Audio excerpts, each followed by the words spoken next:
Hi, Jay Cavness with the Asbestos Institute. I'd like to talk a little bit more about OSHA's new Respirable Crystalline Silica regulation.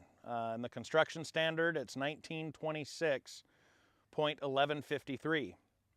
And basically, under OSHA's new standard, the employer has three options, three ways to prove that they're not exposing their employees to respirable crystalline silica.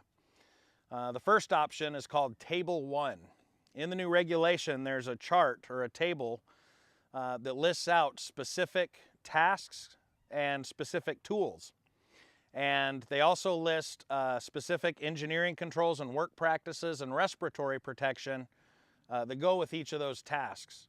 If the employer properly implements the work practices and engineering controls and uses the PPE outlined in Table 1, they are deemed to be in compliance with the standard. Now, if your task or tool isn't listed in Table 1, there's two options remaining. The second option is called the performance option, which means that the employer can use any combination of air monitoring data as well as objective data that's collected industry-wide to show that there are no exposures to the employees while they're performing these tasks involving crystalline silica.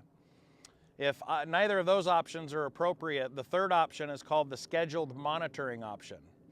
And scheduled monitoring means that the employer is going to collect breathing zone air samples on the employees while they're conducting these tasks that generate respirable crystalline silica. They send those samples to the lab and have them analyzed by one of the techniques specified in the regulation.